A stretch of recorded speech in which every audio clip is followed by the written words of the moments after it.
Hustlers! Today, pag-usapan natin kung paano i-address ang bad habits or bad behaviors ng boss o manager mo. For sure, lahat tayo naka-experience na ng ginagawa ng boss natin or ginawa ng boss natin na hindi natin gusto.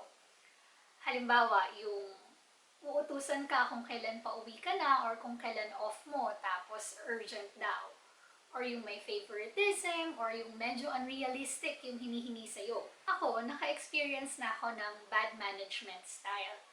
And at the same time, ako rin as a manager, meron din akong mga pangit na behaviors. Ganun talaga. Ang mahalaga, sinusubukan natin i-improve yung sarili natin or yung situations natin. So today, pag-usapan natin kung paano i-address step by step yung mga ginagawa ng boss natin na medyo hindi natin gusto. Para na rin, hindi tayo puro reklamo lang sa office mates natin or sa social media. Kasi medyo toxic din yun. Nakakadagdag stress yung pagrereklamo, hindi lang para sa ibang tao, kundi para rin sa sarili natin. So, let's start! First toxic behavior ng manager is yung wala silang respeto sa personal time mo. Yung kahit na off mo or pauwi ka na, bigla ka nilang sasabihin na may tatapusin ka pa or may kailangan ka pang gawin. Yung mga gantong manager, siguro kaya sila nag-uutos sa'yo kahit na off-duty mo na is feeling nila mas tataas yung productivity kapag mas lagi kang nagtatrabaho. So for them, longer working hours equals more productive. Pero hindi kasi totoo to eh. Marami ng research na nagpatunay na working long hours regularly does not mean na mag-i-increase yung productivity. Kasi ang nangyayari, nade-demotivate lang yung workers kasi nga long hours lagi na lang. Or second na nangyayari is natututo yung workers na i-pace yung sarili nila.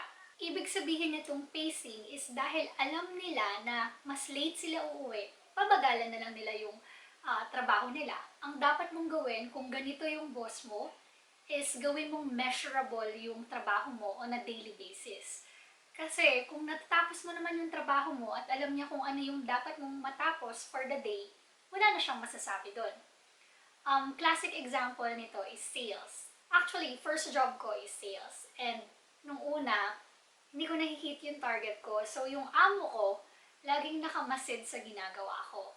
Pero, nung nag-start ako makahit ng targets consistently, wala nang paki yung amo ko kung late ako pumapasok or maaga ako umuwi. As long as, nabibigay ko yung deliverables na expected sa akin.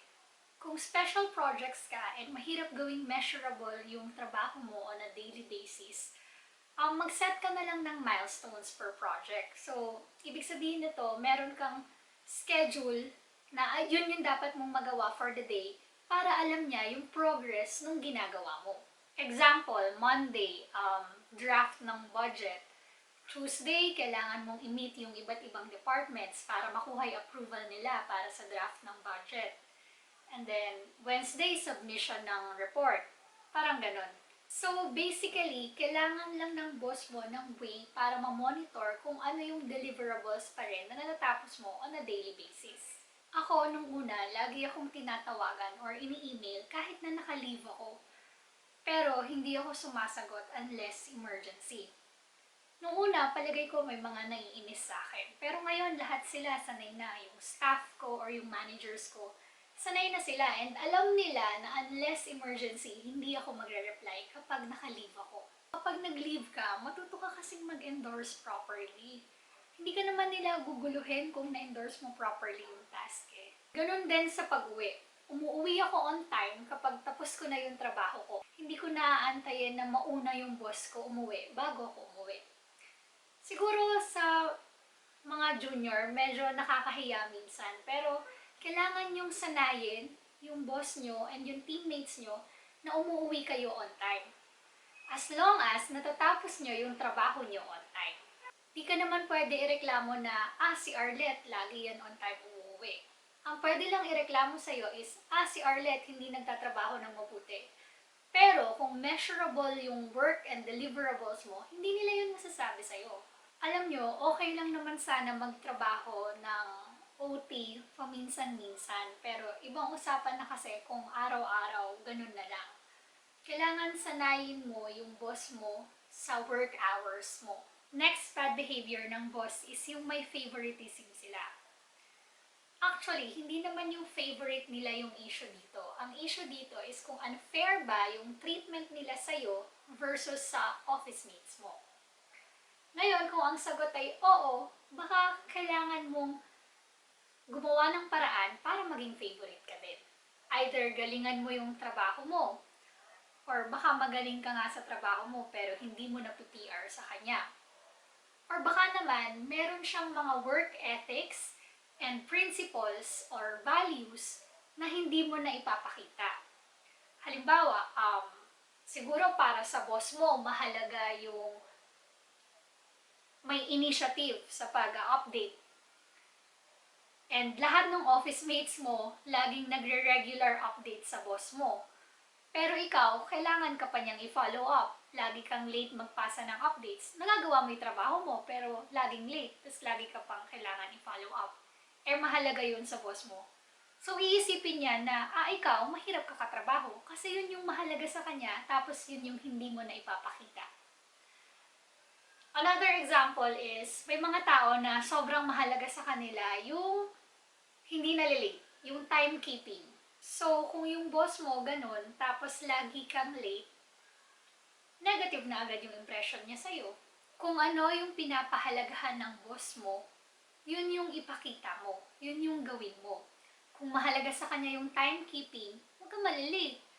Or kung mahalaga sa kanya yung work updates, siguraduhin mo na lagi kang nag-update sa kanya. Or kung mahalaga naman sa kanya yung team culture, sumama ka kapag may mga company events. Matuto kang mag-adjust sa work ethics and work language ng boss mo. Actually, hindi naman talaga dapat ikaw lang yung nag-a-adjust. Dapat kayong dalawa ng boss mo yun. Pero, hindi mo naman kontrolado yung actions ng boss mo.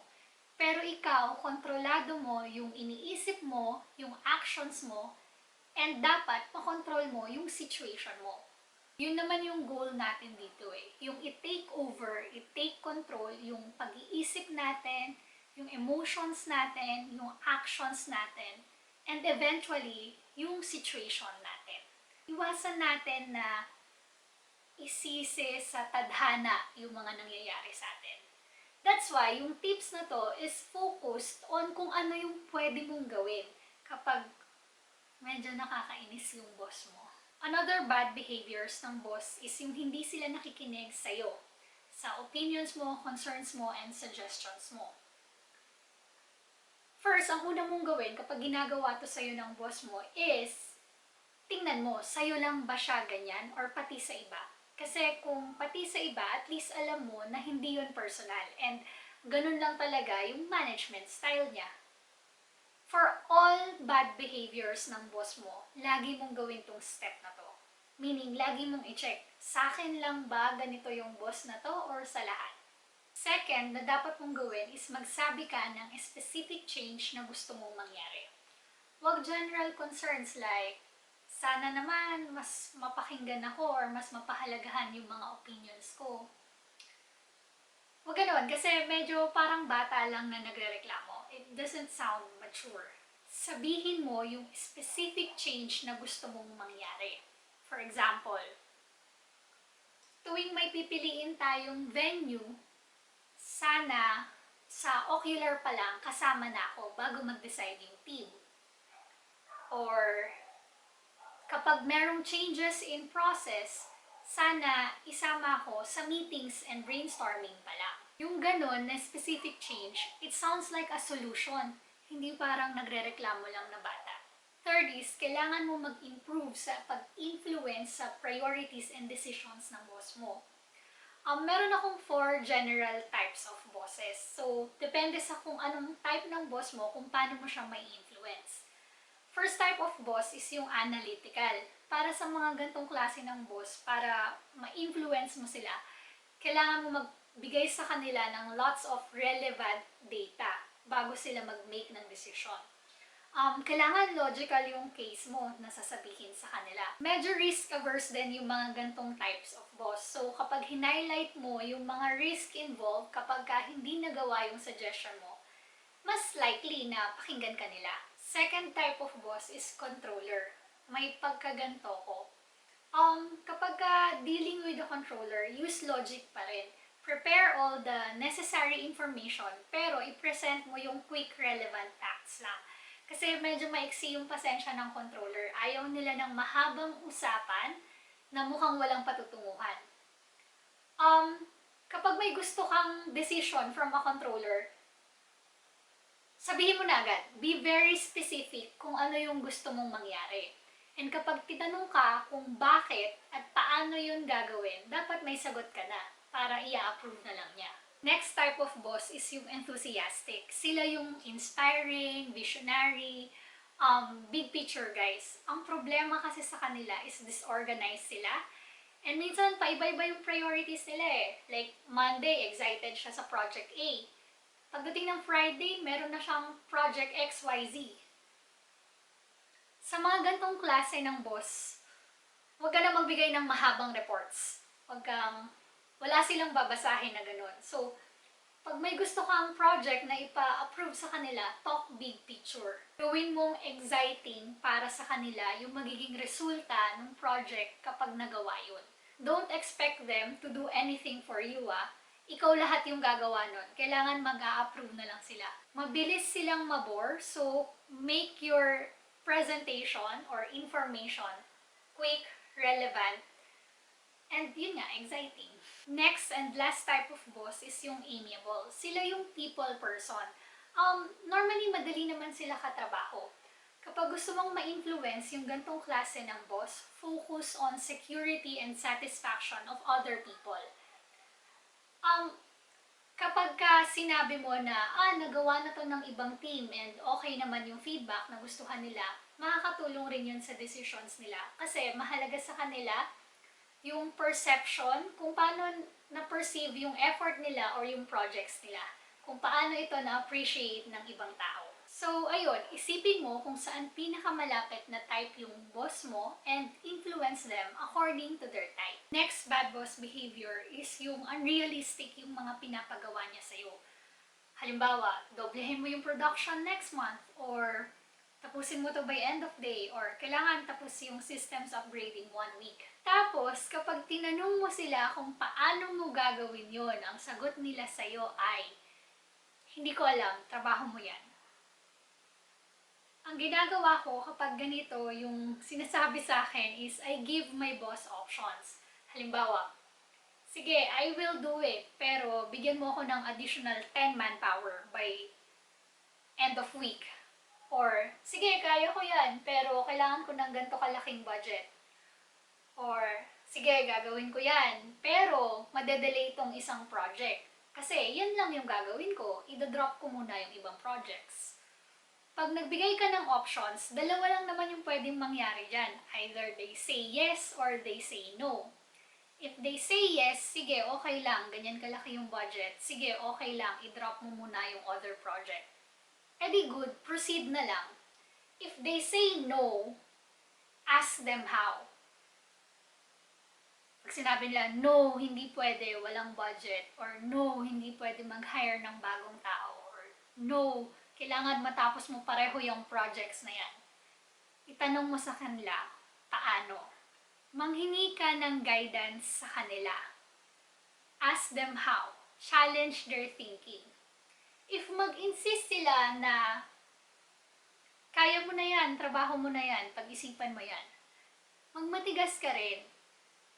Sir, hindi ko alam kung paano gagawin to with these limitations and with this time frame. Please help me. If i-insist lang nila na kaya yun, pero hindi nila masabi sa'yo kung paano, challenge them. Ako minsan sinasabi ko na, sige sir, paano to gagawin? What do you have in mind to make this happen? Kasi baka hindi rin talaga nila alam kung paano yun gagawin. If sa tingin mo, unrealistic talaga yung pinapagawa nila, push back the responsibility to them. until they say or they tell you kung paano yun gagawin. Oo, trabaho mo siguro yun, pero trabaho din ng boss mo or ng manager mo na tulungan ka kapag hindi mo alam kung paano gawin yung trabaho mo. Yun muna for now. Marami pang bad behaviors yung boss natin, like micromanagement, credit grabber, or yung nangangako, hindi natutupad, or yung hindi nagbabayad ng OT, paiba-iba yung priorities, etc. Kaso kasi, baka hindi tayo matapos kapag diniscuss ko lahat. Baka gagawa na lang ako ng part 2 next time. Remember, half of your waking life is nasa trabaho ka. So, kung negative yung sentiments mo dahil sa boss mo, something has to change. Kailangan baguhin mo yun. Take charge. Madalas, hindi naman masama yung boss nyo eh. Siguro, hindi lang din sila na-train ng tama kung paano mag-manage ng tao. So, kayo, train them to be a more effective boss para sa inyo. Take charge. Keep hustling!